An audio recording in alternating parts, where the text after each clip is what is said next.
Subscribe करें और bell दबाएं ताकि कोई खबर रह न जाए।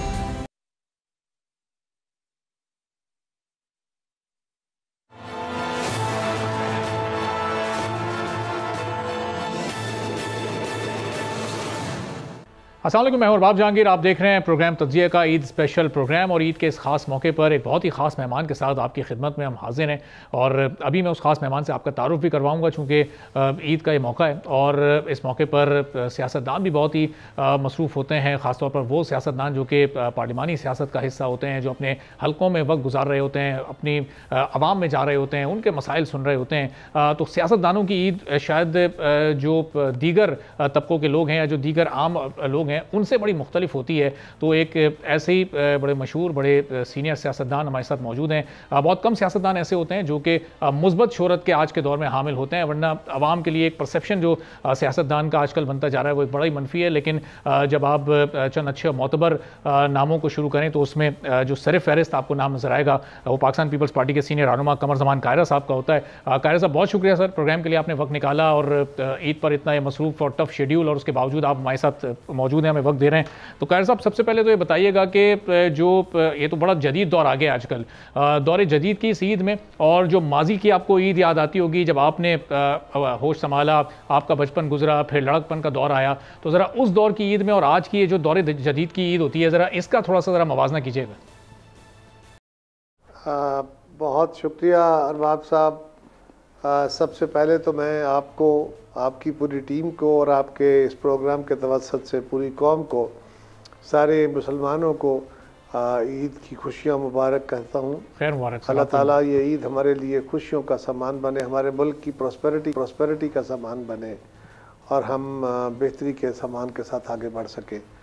हमारे मुल्क को बहुत सारे चैलेंजेस हैं, अल्लाह करे हम उससे ओहदा बरा हो सके। तो इस ईद को हमें सबको इस अहद के साथ मनाना चाहिए कि हमें अपने गिरदो नवा का ख्याल रखते हुए अपनी ज़िम्मेदारियाँ अदा करनी है। इस कौमी ज़िम्मेदारी में, इस वक्त जो कौमी क्राइसिस है उसको हल करने में आपने भी, मैंने भी, पाकिस्तान के लोगों ने भी, कारोबारी ने भी, मुलाजम ने भी, हर फर्द ने अपनी ज़िम्मेदारी अदा करनी है। ये खाली सियासतदानों से मुल्क जाके अगर ज़िम्मेदारी हो गई यही ठीक करेंगे तो नहीं, सब ने मिल के करना है। तो अल्लाह करे कि आज की इस मुबारक और अच्छे दिन हम ये भी अहद करें।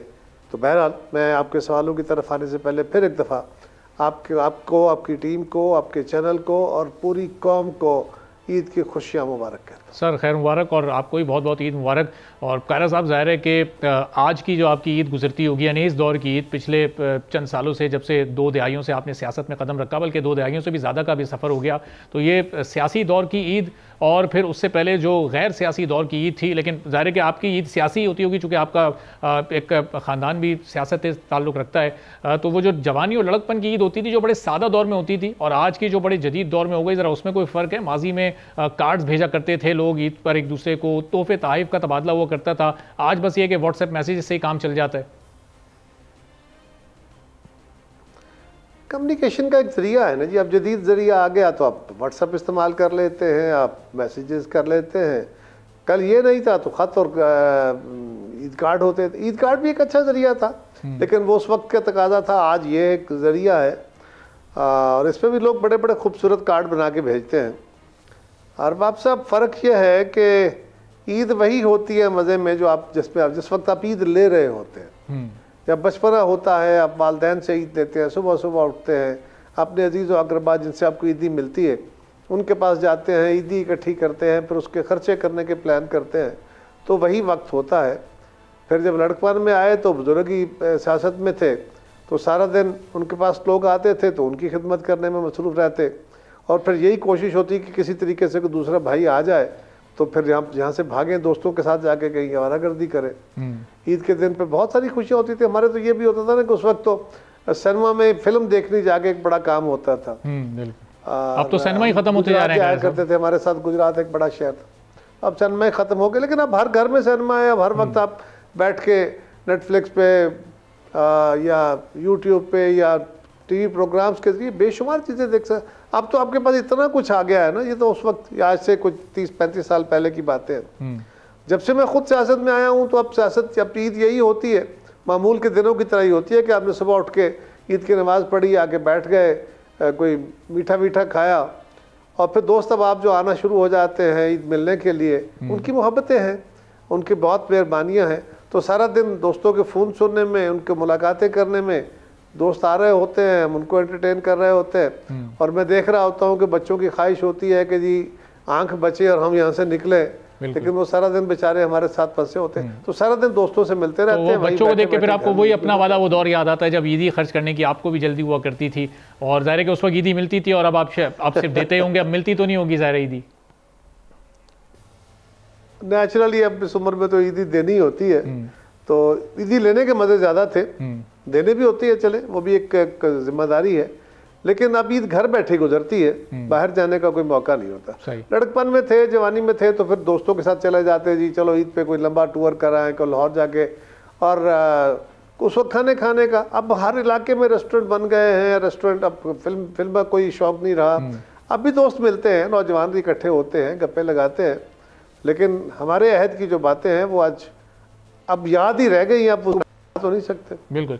और ज़ाहिर है कि क़ारी साहब वो जो बच्चे होते हैं उनको वो जो नए नोट्स की अट्रैक्शन होती है, नए करेंसी नोट्स जो कि ईद के मौके पर जारी होते हैं, उनकी एक बड़ी अट्रैक्शन होती है और वो ईदी उसी में लेना चाहते हैं। तो ये ईदी देने के मामले में आप ज़रा खुले दिल के हैं, शाह खर्च हैं, या कहीं कभी थोड़ी बहुत कंजूसी दिखा देते हैं? बस मियाना रवि साहब मेरा मिजाज है जी। अच्छा। बड़े भाई साहब हैं, वो मुझे ईद के लिए कुछ नोट भेज देते हैं। मैं तो कोई कारोबार करता नहीं हूँ, छोटे भाई बड़े भाई कारोबार करते हैं, उनसे खर्चा मिलता है। तो अब भी वो मुझे ईद वाले दिन या ईद की रात को भेज देते हैं, कुछ पैसे भेज देते हैं, जो मैंने फैमिली में अपनी बहनों को, उनके बच्चों को, अपने बच्चों को, अपने भतीजों भांजों को, अजीज़ों अकरबा को, तो उनको देने होते हैं। या कोई बाकी कोई ज़रूरतमंद आ गया तो उसको थोड़ा बहुत, तो ये भी वो फिर नए नोट मुझे ला के दे देते हैं। नए नोट की वो जो एक मारा मारी होती है, लोग बैंक जा रहे होते हैं, एक दूसरे से कह रहे होते हैं, कम से कम वो उस मारा मारी से, उससे आप महफूज हैं, आसानी से आपको वो मिल जाते हैं। मुझे तो जी सच्ची बात है, ना मैं कमाने में लगा होता हूँ, ना मैं कहीं से अरेंज करने में। वो बड़े भाई साहब मुझे भेज देते हैं या छोटे भाई भेज देते हैं कि ये ईद पे आपने लोगों को देनी होगी, ईदी ये ले। तो मुझे तो ये भी नहीं पता वो कहाँ अरेंज करते हैं, वही भेज देते हैं, और काफ़ी होते हैं जो मैं सब में तकसीम कर सकता हूँ। और ज़ाहिर है कि क़ारी साहब ईद की जो खुशियाँ होती हैं वो 30 रोज़ों के बाद आती हैं, 30 दिन लोग रोज़े रखते हैं, और उसमें जो सबसे मुश्किल होता है वो किसी भी बच्चे का वो पहला रोज़ा होता है। तो वो उस दौर की कुछ यादें आपके जहन में मौजूद हैं कि पहला रोज़ा आपने कब रखा, वो कितना मुश्किल था, किस तरह से उसको गुजारा, कैसे फिर वो शाम में अफ्तार का वक्त आया तो फिर रोज़ा खोला और फिर ज़रा सुकून बहाल हुआ? पहला रोज़ा तो बहुत पहले कहीं रखा था। मैं अब जिस उम्र में हूँ तो पहला रोज़ा मेरे ख्याल में मैंने को 8-10 साल की उम्र में रखा था, आज से को 50-55 साल 52 साल पहले। तो वो तो मुझे याद नहीं है, लेकिन जब अवाइल तो मुझे इतना, जहाँ तक मुझे याद है, रोज़ों की बड़ी एक्साइटमेंट होती थी। पहला रोज़ा आता तो फिर दिन का मामूल बदला होता था ना, तो सारा दिन अपने इस परेशानी में गुजरता था कहीं रोज़ा ना लग जाए। अच्छा। लेकिन फिर शाम के वक्त आके तो मुंह बना होता था और बड़ी तैयारी होती थी कि अरेंज किया जाए अफ्तारी का, और कहाँ अफ्तारी करनी है और कैसी करनी है। घर में सिफारिशें फरमाइशें होती थी, तो वो एक्साइटमेंट के दिन होते थे। आजकल वो चीज़ें जो उस वक्त हमारे लिए बड़ा ख़ास तमाम होता था, आजकल वो हर घर में आम बनती है। बिल्कुल। और ज़ाहिर है कि चूँकि दौर बदल गया और क़ारी साहब दौर के हिसाब से तरजीहात भी बदल जाती हैं। बहुत सारे लोग ईद पर, रमज़ान के आखिरी अशरे में मुल्क से बाहर भी चले जाते हैं, छुट्टियां मनाने बाहर, ईद भी बाहर मनाते हैं। तो ये कभी आपका भी इत्तेफाक हुआ पाकिस्तान से बाहर ईद मनाने का, या तमाम ईदें आपने पाकिस्तान में ही मनाई हैं? और अगर इत्तेफाक हुआ तो वो कितना मुख्तलिफ था पाकिस्तान की ईद और बाहर की ईद में? अब मुझे नहीं याद जी, मैंने कोई पाकिस्तान से बाहर ईद मनाई है। मैं पाकिस्तान में ईद मनाता हूँ, और ये एक हमारे यहाँ ईद को एक्सकर्शन डे मनाने के लिए लोग निकल जाते हैं, बाहर भी जाते हैं। मैं नहीं जाता। और मेरा ख्याल है कि ईद के दिन ये त्यौहार जो होते हैं ना जी, ये अपने दोस्तों में, फैमिली में, यहाँ आपस में इकट्ठे बैठने में गुजरते हैं। मैंने अर्ज़ किया ना, मैं भी दिल बड़ा करता है, आज भी करता है, आज भी। लेकिन अब होता यह है कि मेरे पास दोस्त तशरीफ़ ले आते हैं, उनकी मेहरबानी है, कंस्टिट्यूंसी से भी, बाहर से भी दोस्त आ जाते हैं, छोटे बड़े। तो सारा दिन चंद लोग आ गए, चंद लोग चले गए, इस तरह बैठे, वो गप लगती रहती है, सियासी डिस्कशन होती रहती है, वैसे को गप्पे लगती रहती है, तो सारा दिन यूँ ही गुजर जाता है। सही। और ज़ाहिर है कि इसमें भी जब लोग आकर अपनी बात करते होंगे, जो हल्के के लोग या आवाम जो आपके पास आती होगी मिलने, जिनको उम्मीद होती है कि आप उनके मसाइल हल करेंगे, तो ज़ाहिर अपने रिजर्वेशन आकर बताते होंगे कि अब हर ईद महंगी होती जा रही है, पिछली ईद से हर गुजरता दिन मुश्किल होता जा रहा है। तो ये इस तरह के त्यौहार मनाना भी एक आम आदमी के लिए आजकल बड़ा मुश्किल हो गया कायरा साहब।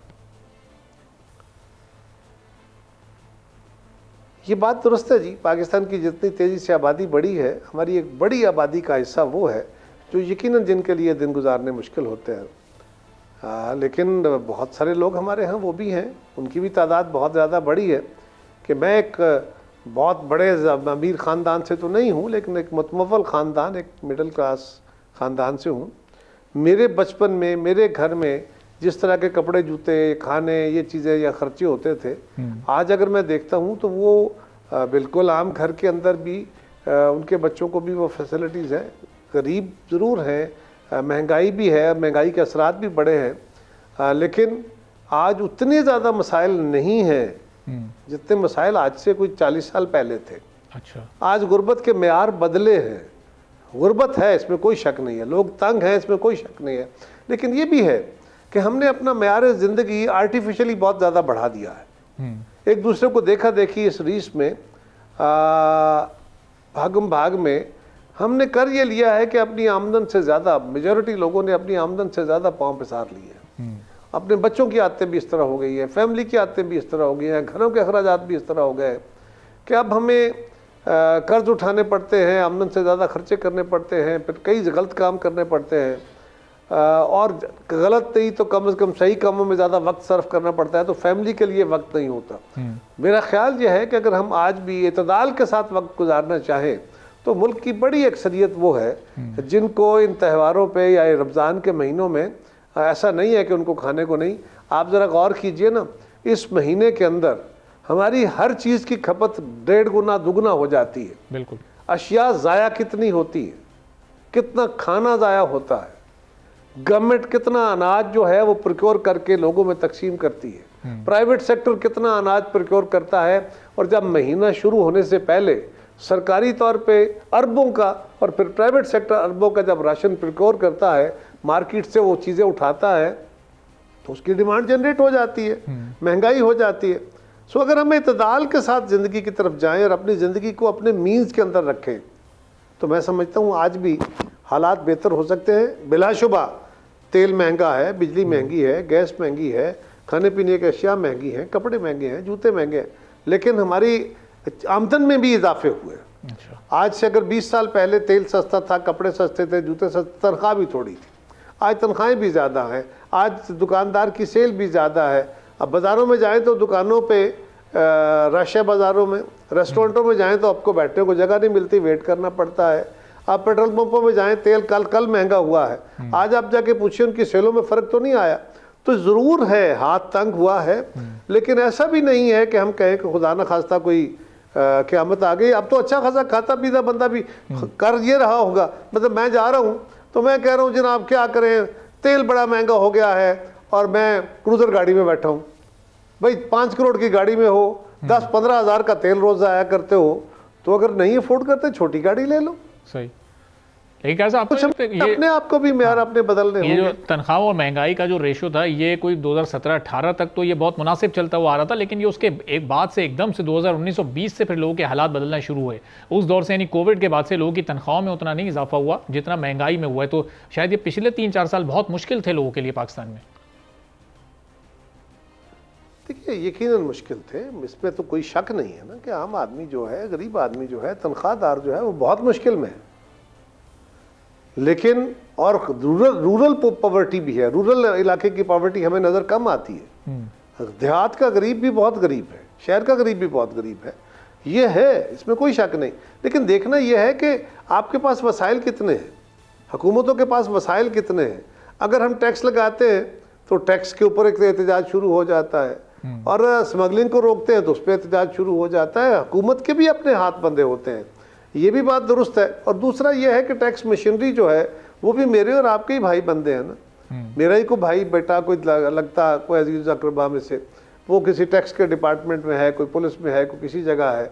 अगर वो कोई गलतकारी करेगा तो कल मैं उसको बचाने चला जाऊँगा। तो ये भी हमारा एक मसला है। लेकिन मैं समझता हूँ कि हमें भी चाहिए कि हम आर्टिफिशियली मसनूई तौर पे हमने अपनी ज़िंदगी को मेयारात को बहुत ज़्यादा बढ़ा लिया। सही। और क़ायद साहब हमें उसको इतदाल में रखने की सही, ज़रूरत। बिल्कुल। हर एक को अपना एक इनफरादी फ़र्ज़ निभाना है, अपना इनफरादी किरदार निभाना है, लेकिन जो ओवरऑल रियासती सतह पर या हुकूमती सतह पर जो किरदार के अलावा जी पहली बात यह है कि अगर मेरी आमदन फ़र्ज़ करे, मेरी आमदन अगर फ़र्ज़ करे कि 2 लाख है और मैं ख़र्चा 3 लाख करता हूँ या 2.5 लाख करता हूँ, तो फिर मुझे मेहनत करनी होगी या मुझे एक्स्ट्रा कोई ना कोई काम करना होगा, कोई गलतकारी करनी होगी या उधार चुकाना उठाना होगा। मैं अपनी ज़रूरत से बड़ी गाड़ियाँ इस्तेमाल कर लेता हूँ, मोटर बाइक बड़े बड़े इस्तेमाल कर लेता हूँ या और ख़र्चे करता हूँ। तो बहुत सारी चीज़ें वो भी हैं, बड़े बड़े घर बनाते हैं हम और हमारी ज़रूरतें नहीं होती। फिर उन घरों को चलाने के लिए आपको बिजली के बिल ज़्यादा आते हैं, आपको गैस के बिल ज़्यादा आते हैं। आप अपने अखराजात को कंट्रोल करेंगे तो ज़िंदगी बेहतर रहेगी ना जी। वो ममालिक जिनकी बहुत बड़ी बड़ी आबादियाँ हैं, बड़ी उनकी आमदनें हैं, बड़े कमाल के मेयारात हैं, दुनिया के अमीर ममालिक हैं, वहाँ आप देखें तो बड़े बड़े लोग भी, बड़ी आमदनी वाले भी छोटे छोटे घरों में रहते हैं। वो आम सी गाड़ियाँ इस्तेमाल करके भी उनको खुशी होती है, पब्लिक ट्रांसपोर्ट इस्तेमाल करने में हिचकिचाहट नहीं होती, तो वो अपना लाइफ स्टैंडर्ड मेंटेन करते हैं अपने मीन्स के अंदर रहते हुए। हमारा ये मसला है कि हम उससे बियॉन्ड लिव कर रहे हैं। और कैसा मेजॉरिटी की बात है, अक्सर ये तो नहीं है। बिल्कुल, जिस तरह एक घर के अखराजात को कंट्रोल करके उस घर की हालत को बेहतर बनाया जा सकता है, तो यही फार्मूला मुल्क पर किस तरह अप्लाई हो सकता है। पाकिस्तान कोई बड़े बड़े चैलेंजेस का सामना। एक छोटा सा ब्रेक लेते हैं, ब्रेक के बाद वापस आएंगे तो फिर जो इस वक्त सियासी चैलेंजेस हैं, जो मुआशी चैलेंजेस हैं मुल्क को दरपेश, उनका हल क्या है और कितने अरसे में पाकिस्तान एक बेहतर ट्रैक पर गामजन हो जाएगा, इस पर कायरा साहब की राय जानेंगे एक ब्रेक के बाद।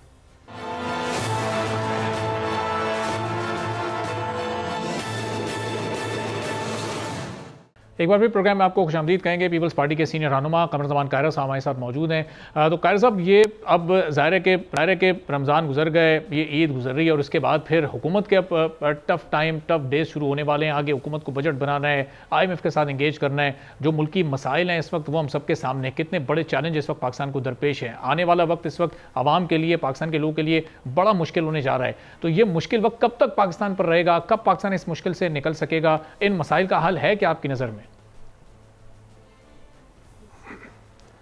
देखिए, पहली गुजारिश ये है कि मुल्क के हालात बड़े तंग हैं, इकॉनमी बड़ी मुश्किल में है, कर्ज़ उठा रहे हैं।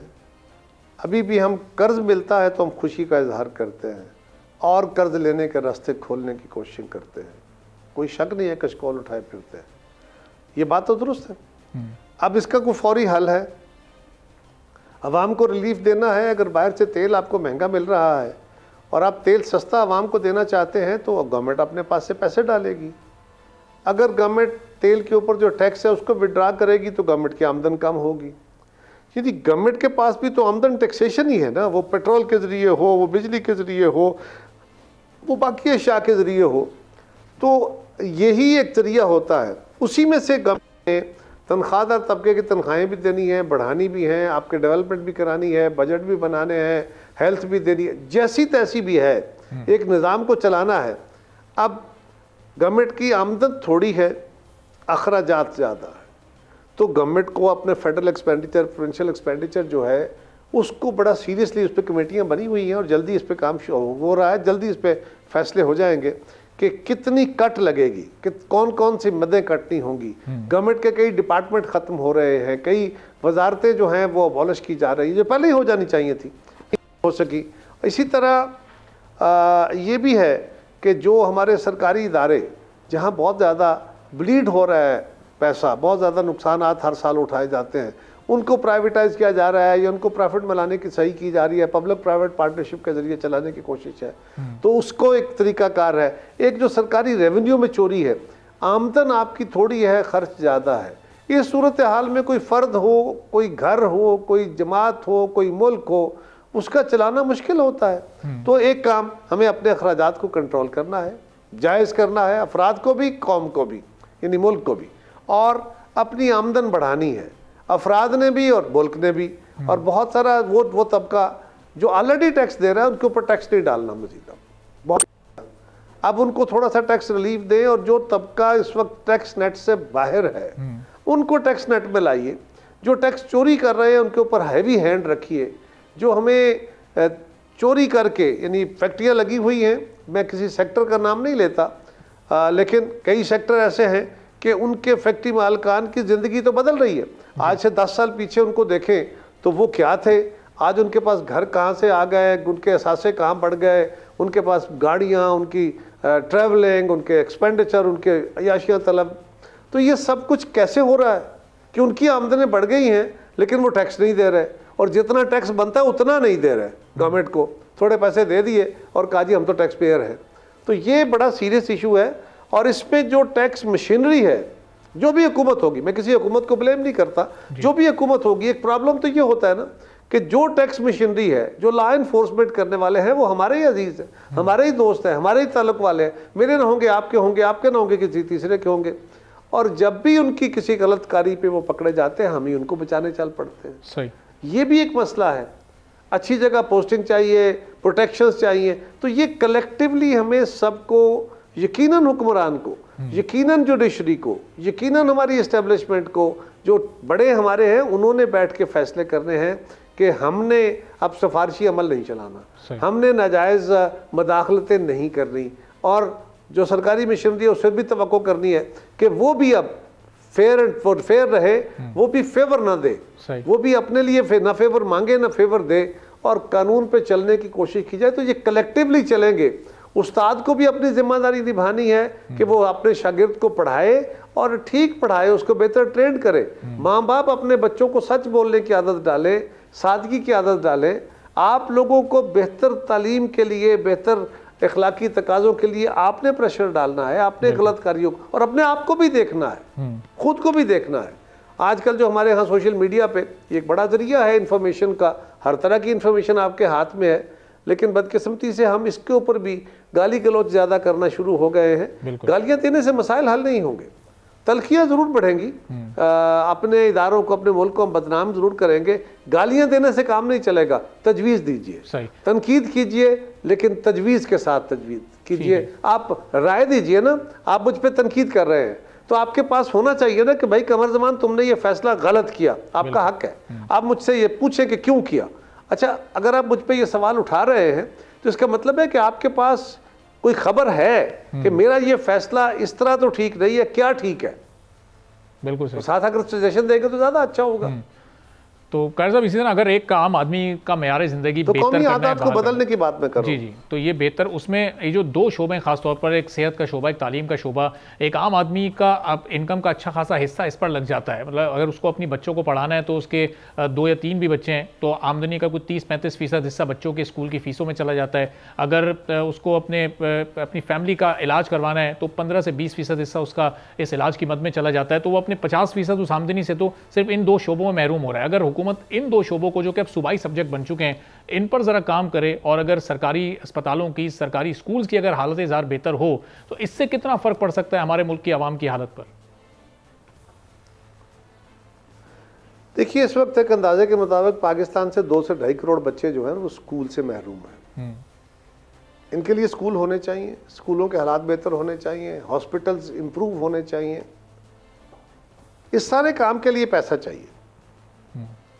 पैसा या तो आप ये करेंगे कि आपके पास जो है वो तो महदूद आमदन है ना, पहले ही जो आमदन है वो पॉलिसिंग पे भी खर्च हो रही है, वो हेल्थ पे भी है, वो एजुकेशन पे भी है, वो इंफ्रास्ट्रक्चर पे भी है, बाकी जगहों पे भी है।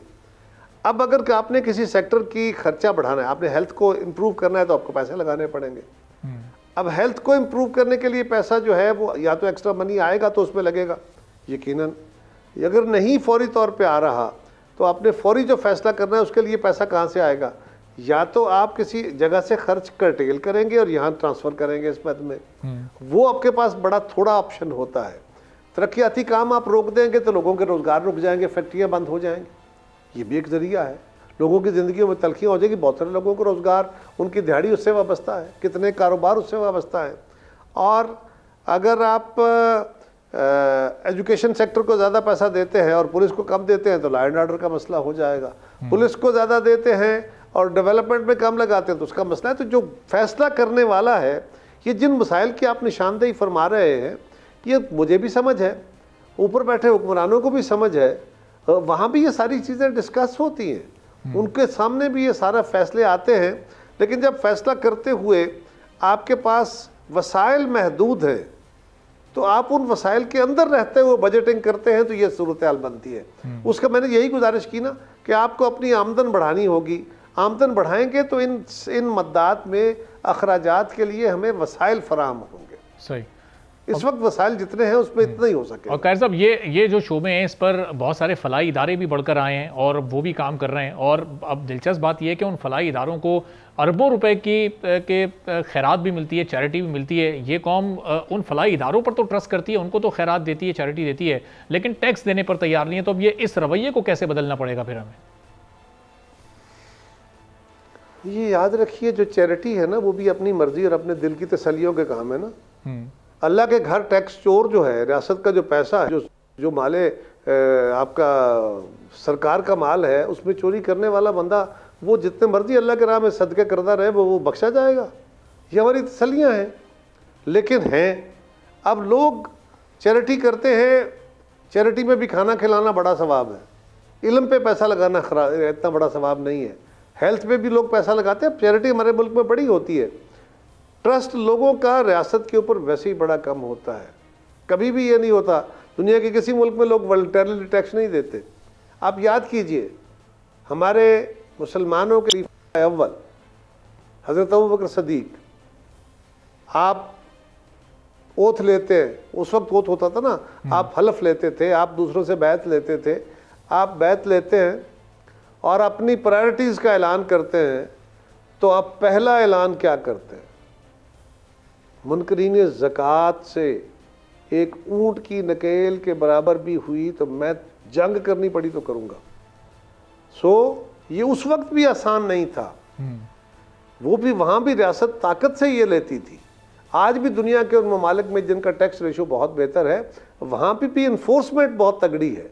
मैंने अर्ज़ किया ना, यहाँ पे भी जब कभी इन्फोर्समेंट होने की कोशिश होती है तो जो लोग उस इन्फोर्समेंट को ख़राब करते हैं उनको बचाने में आप और मैं आगे आ जाते हैं। आप और मैं से मुराद है हमारे ही दोस्त भाई, मैं आऊँगा या आप आ जाएंगे या कोई और आ जाएगा, तो हम उनको बचाने लग पड़ते हैं।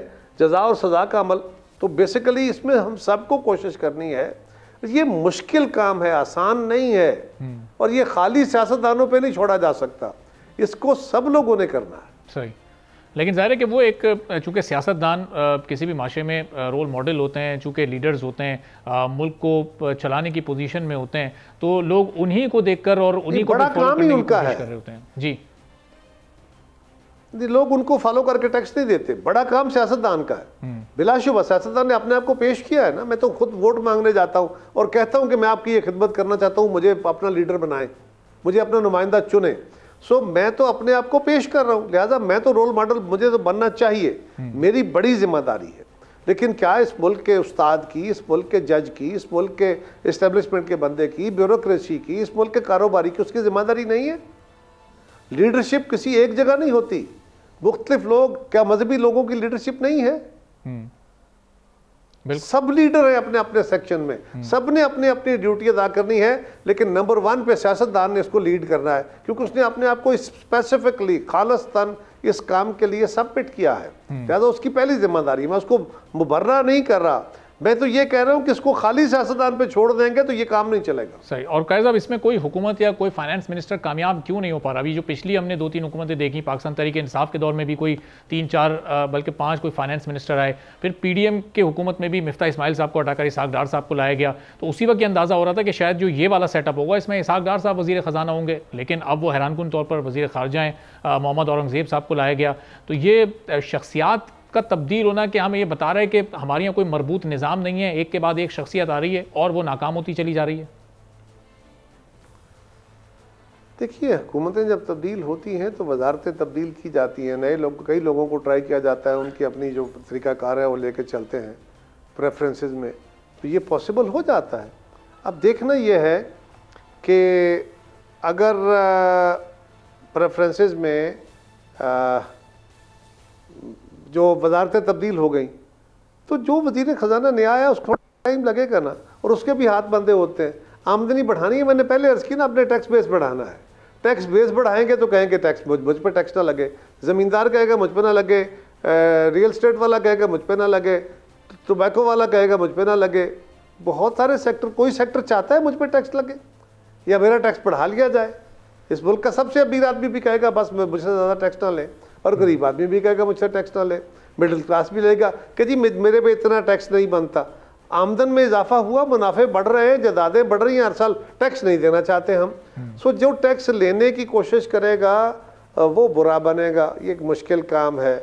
और इतने ज़्यादा लोगों के इन्फ्लुएंस हैं, कार्टल्स हैं कि वो रियासती मशीनरी उसका हिस्सा बन जाती है, सब मिलके इनके हाथ इसमें धोते हैं, तो ये खराबी का बायस बन जाता है। तो इसलिए मैंने बार बार गुजारिश किया कि हम सबको इस मुल्क को बचाने के लिए, इसके हालात को ठीक करने के लिए सबको कोशिश करनी है। सही।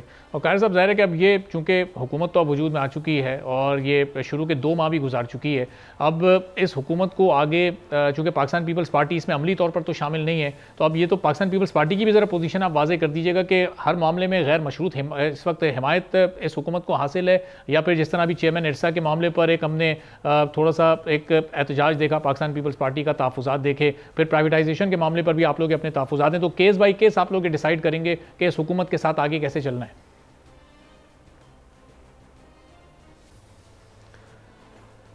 देखिए, जमातों की अपनी प्रायोरिटी ज़रूर होती हैं। इत्तेहादी हुकूमतें जब बनती हैं तो फिर वो मशावरत का अमल चलता है। हम गवर्नमेंट के साथ हैं। इरसा का इशू आया, ज़्यादा बेहतर होता कि ये मामला ये ऐलान करने से पहले, पता है ना इरसा बड़ा सेंसिटिव इशू है, तो ये ज़रा मशवरा कर लिया जाता तो ज़्यादा बेहतर हो जाता। ये एक अच्छा मैकेनिज़्म बन जाएगा। आइंदा से इस तरह के कोई इशू हो तो वो मंजर आम पे आने से पहले या उसका फ़ैसला अनाउंस होने से पहले मशावरत हो जाए तो बेहतर होता। हमें भी इसको मीडिया के ज़रिए बात करने की बजाय हमें भी बैकडोर से बात करने की ज़रूरत है, ताकि ये जो एक लोगों को यूँ ना लगे कि हम आपस में ही लड़ रहे हैं। ये भी एक तासर है। और ये भी आप दोस्तों को, मीडिया को भी देखना चाहिए कि आपस में कोई एक जमात के अंदर भी तो इख्तलाफ होते हैं ना। एक घर के अंदर मियाँ बीवी के इख्तलाफ नहीं होते, भाइयों बच्चों में इख्तलाफ नहीं होते। अगर इख्तलाफ हो गया है तो वो इख्तलाफ खुदा न खास्ता कोई कता तलकी पे तो जाके मुंतज नहीं हो रहा ना। वो इख्तलाफ होता है आपका अपने बेटों से, आपका बीवी से, आपका वालदैन से, वालदैन का बच्चों से इख्तलाफ होता है, लेकिन कल आप फिर इकट्ठे बैठे होते हैं, फिर आप अपने माजी की गलतियों को दुरुस्त करते हैं। और अगर जिसने कोई गलती की हो अपनी करेक्शन कर लेता है। उसका मतलब ये नहीं होता कि अब बीवी मियाँ से लड़ पड़ी ज़रा तो मियाँ या बीवी से तलक बोल गया तब तो इनका कता तलक हो जाएगा, ऐसा नहीं होता। इसी तरह सियासी अमल में भी है। सो ये छोटी मोटी तलखियाँ ये आइंदा भी होती रहेंगी। इंसान है, इंसानों में गलतियाँ होनी हैं, इरादतन हो सकती हैं, सहवन हो सकती हैं। सो उसमें इससे कोई ऐसा नहीं है। सब लोगों को इस बात का एहसास है कि इस वक्त जो हालात हैं यही एक चॉइस है हमारे पास गवर्नमेंट, और कोई गवर्नमेंट का चॉइस तो है नहीं। इसी गवर्नमेंट ने चलना है, लिहाजा इसी को चला के हम पाकिस्तान के मसाइल का हल निकालेंगे। सही। और तो क्या ये मेरा ख्याल है कि गवर्नमेंट को भी चाहिए कि बाकी जमातों के साथ भी मशावरती अमल रखे। हमने 2008 से 2013 में हमारी भी कोalition गवर्नमेंट थी। चंद महीने गवर्नमेंट चली, मुस्लिम लीग हमसे अलग हो गई, काफ लीग को हमने साथ मिलाया, फिर बाकी जमातों को मिलाया। हमारे पास भी अक्सरियत नहीं थी। उस गवर्नमेंट को भी रोज डेट मिलती थी कि इस अगले हफ्ते नहीं होगी और 15 दिन बाद उस दौर में तो एमक्यूएम कभी बाहर निकलती थी, कभी अंदर आ जाती थी, बहुत टफ टाइम आपको देने की कोशिश करती थी। बड़े काम किए नहीं, वो सारा कुछ था। इसके बावजूद इफ्तिखार चौधरी साहब बैठे थे, हमारे वजीरों को, और आधी ब्यूरोक्रेसी रोज जाकर अदालतों में बैठी होती थी। इसके बावजूद हमने 18th अमेंडमेंट करके 105 आर्टिकल अमेंड किए आइन के। इसके बावजूद हमने NFC किया, हमने सूबों को उनकी शनाख्तें दी, हमने कौमियतों को उनके तहफ़्फ़ुज़ दिया, गाज़ी हकूक़ बलोचिस्तान किया, बेनज़ीर इनकम सपोर्ट जैसा प्रोग्राम किया, हमने पाकिस्तान की रिकॉर्ड एक्सपोर्ट्स बढ़ाई। सो इसके बावजूद हमने किया। तो ये भी एक हुनर होता है गवर्नमेंट चलाना। हम गवर्नमेंट के साथ हैं, लेकिन गवर्नमेंट को भी चाहिए, मैं समझता हूँ वज़ीर आज़म साहब बहुत समझदार आदमी है, कि वो एक टीम छोटी सी बना दें जो किसी कंट्रोवर्शियल इश्यूज़ के ऊपर, जहाँ जहाँ किसी जमात की पोजीशनें वाज़ेह है ना कुछ इश्यूज़ पे, वो कोई फैसला करने से पहले, फैसला लेने से पहले उनको एतमाद में ले लें, ये ज़्यादा बेहतर। सही। तो क़ारी साहब, ज़ाहिर है अभी तो इस पर राय लेना बहुत कबल वक्त होगा, चूँकि सिर्फ 2 माह हुए हैं हुकूमत को, कि हुकूमत की सिमत या ट्रैक दुरुस्त है। चूँकि आप लोगों का अपना मंशूर था इलेक्शन से पहले। मेरा ख्याल है इस गवर्नमेंट को कम अज़ कम हमें ना जी, कम अज़ कम इस गवर्नमेंट को कम अज़ कम 1 साल देना चाहिए। अच्छा, लोग 6 महीने की बात भी करते हैं, कम से कम 1 साल दे, और उसके बाद देखिए कि इनकी सिमत क्या है। अभी गवर्नमेंट बनी, चौथे दिन मुझसे सवाल शुरू हो गए, देखिए जी गवर्नमेंट की सिमत तो दुरुस्त नहीं, भाई सिमत बनने तो दे। ठीक है क़ारी साहब, इसी नोट पर एक छोटा सा ब्रेक लेते हैं। ब्रेक के बाद जब वापस आएंगे तो इसी नुक्ते से गुफ्तगू को दोबारा शुरू करेंगे।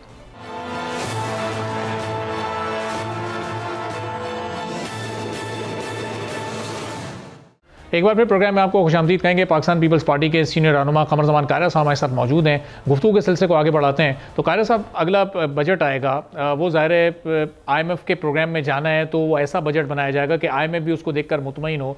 और इस वक्त जो गैस, बिजली, पेट्रोल जिस तरह से अपने ऑल टाइम हाई पर जा रहा है, मुस्तकिल महंगा हो रहा है, तो ये पाकिस्तान पीपल्स पार्टी फिर एक साल बाद ये सोचेगी गवर्नमेंट इस वक्त कहाँ खड़ी है, इसने माजी के एक साल में कितना बेहतर परफॉर्म किया है, अब हमें साथ चलना है आगे, या फिर कुछ और सोचना है। तो कुछ ऑप्शंस फिर उस वक्त पाकिस्तान पीपल्स पार्टी के पास मौजूद होंगे। देखिए मेरे अजीज, सवाल ये है कि पीपल्स पार्टी हो या मुस्लिम लीग हो या आप मीडिया के साथी हों या और जमातें हों, देखना तो ये है कि हुकूमत के पास क्या स्पेस है, कितना रिलीफ वो लोगों को दे सकती है, और अगर वो दे सकती है, उसके पास स्पेस है, मुमकिन है, और वो नहीं कर रही, तो आप गवर्नमेंट को मजबूर कर सकते हैं ना। और अगर गवर्नमेंट के पास स्पेस ही नहीं है, आप आके क्या कर लेंगे, मैं आके क्या कर लूंगा, क्या देखना नहीं है ये बात? हाँ, अगर गवर्नमेंट के पास स्पेस है, मैं गवर्नमेंट को बताता हूं, उनको कन्विंस करता हूं, वो कन्विंस होंगे। कौन सी हुकूमत होगी जो चाहेगी कि लोगों की जिंदगी में आसानियां ना रहें, तंगियां आ जाएं, तकलीफें आ जाएं और लोग हमसे नाला और नाराज हो जाएं? कोई गवर्नमेंट होगी? डिक्टेटर हो या कोई पॉलिटिकल गवर्नमेंट हो, कोई सोच सकता है? फिर जिन्होंने आवाम से वोट लेने हैं वो सोच सकते हैं। लिहाजा जो भी ये फैसला करता है वो मजबूरी के आलम में करता है, उसको शौक नहीं होता। IMF की शराइत माननी है तो क्या ऑप्शन है हमारे पास? IMF की शराइत ना माने, अच्छा नहीं मानते, हम अगर कोई अच्छा ऑप्शन गवर्नमेंट को बता सकते हैं कि भाई ये शराइत छोड़ो, लानत भेजो इन पे, हम क्यों माने IMF की बात? ये रास्ता हमारे पास है, वेरी गुड, अच्छा रास्ता है जो IMF की शराइत नहीं माननी पड़ती, आप उस रास्ते पे चले। गवर्नमेंट नहीं चलना चाहेगी, लॉजिकल बात है, चलना चाहेगी। अगर ऑप्शन है तो आप भी रहनुमाई कीजिए। पाकिस्तान के बाकी भी लोग, जो तनकीद करना बहुत खूबसूरत काम है, बड़ा ज़रूरी है, लेकिन तनकीद वो है जिसमें आप साथ तजवीज़ भी दे रहे हो। तो खुदारा ये देखिए कि गवर्नमेंट के पास स्पेस क्या है। सही। और कायर साहब, ये आप जो जिक्र कर रहे हैं कि कम से कम एक साल का वक्त हुकूमत को दें, अब इस एक साल में वो जो इलेक्शन के डे पर तहफ़्फ़ुज़ात थे, जो उसके नताइज पर जो तहफ़्फ़ुज़ात थे, वो सिर्फ अपोजिशन जमातों को नहीं थे, वो आपकी जमात को भी थे, हुकूमत में शामिल चंद जमातों को भी थे।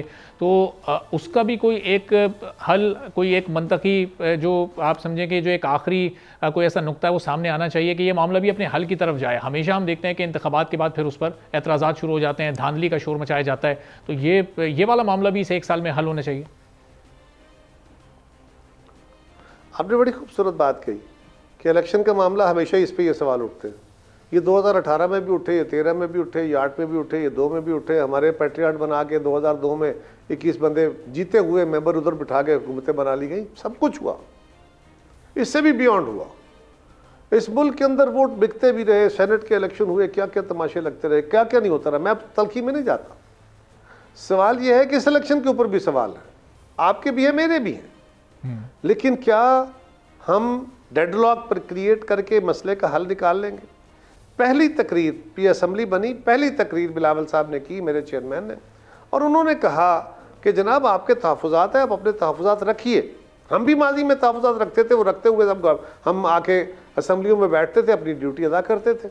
आप भी करें, और आइए बिल बैठ के जो आपको गिला है हम उन कमियों को दूर करें, हम पॉलिटिकल सोल्यूशन निकालें, हम आइंदा के लिए वे फॉरवर्ड निकालें कि कल पाकिस्तान के लोग आपको वोट दें तो आप ये गिला ना करें कि मेरे वोट छीने गए, और मुझे दें तो मैं ये गिला ना करता नजर आऊं। आइए बैठ के इकट्ठे इसका रास्ता निकालते हैं।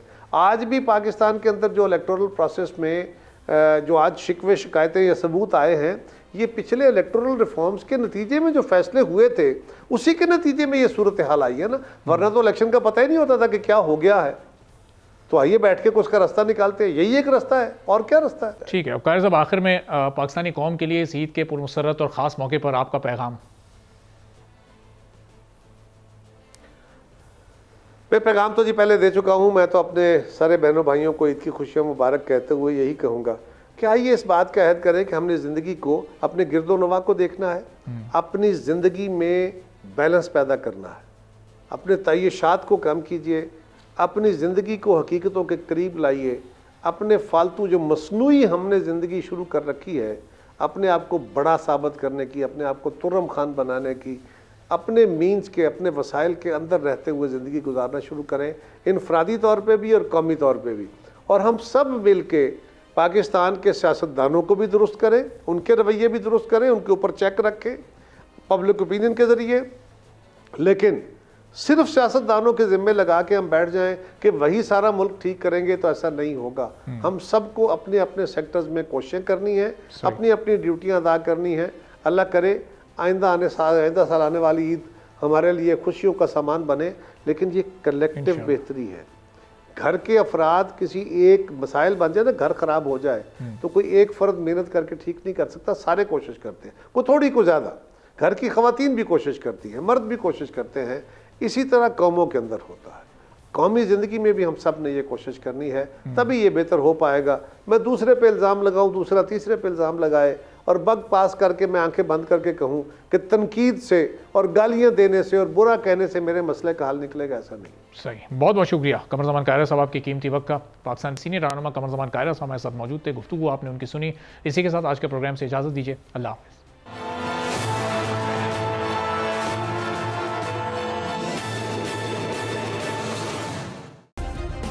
सब्सक्राइब करें और बेल दबाएं ताकि कोई खबर रह न जाए।